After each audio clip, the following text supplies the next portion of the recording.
Hi, fans. Welcome to the special summer edition of Coach's Corner. Alex Reed here with the head coach of the Florida Everblades, Greg Poss. And Coach is kind of updating the fans on some of the happenings going on this summer. And some big news, obviously, this week here with the first signing of the season with Mitch Wall.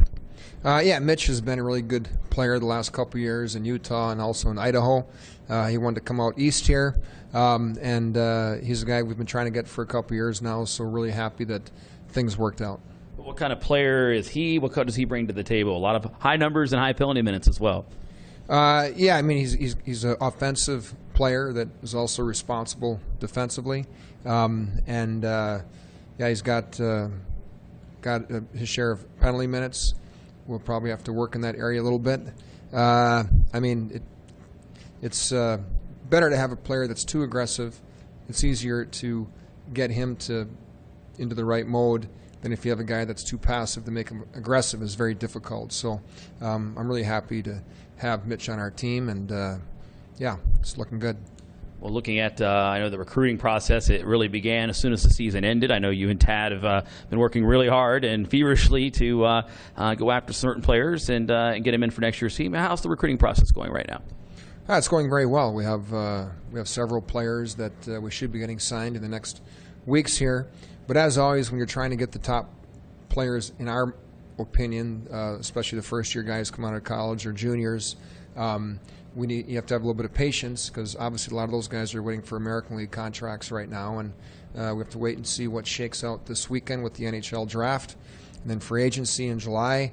And when those two things are done, then agents will start looking more to place their guys with ECHL teams when they get the lay of the land in the American League. But we've made a lot of contacts with players and spoken to a lot of players and coaches, and I think we feel pretty good about the group of players we're going after. Coach, looking at the league meetings last week, the governors approved certain rules and things. I know the hybrid icing being one of them. I know that's one of the big rule changes there. I know it's worked in the NHL as well. Your thoughts on that change heading into next year in the ECHL? Yeah, I think it's a real good rule for us. We had icing where as soon as across the goal line it was blown down.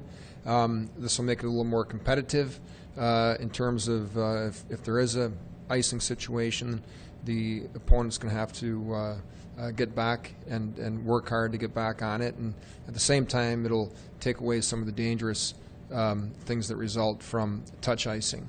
So I think it's a really good change for our league. Looking at some of the other happenings there in those Board of Governors meetings, obviously the new divisional structure, which really doesn't affect the South Division, but certainly the new playoff format. Your thoughts on how that shaped out? Well, the South Division is always one of the most competitive divisions in the ECHL. So it'll be a dogfight from day one to get one of those playoff spots, and so we're really looking forward to that challenge. All right. Well, Coach, I appreciate spending a couple minutes to speak to me, and we'll be talking throughout the summer and updating the fans as we go through the summer here. Thanks, Alex. All right, the head coach of the Florida Everblades joining me on this special edition of Coach's Corner. We'll be hearing from Coach Poss throughout the summer, but that's it for now. Stay tuned here on our Facebook and Twitter feeds.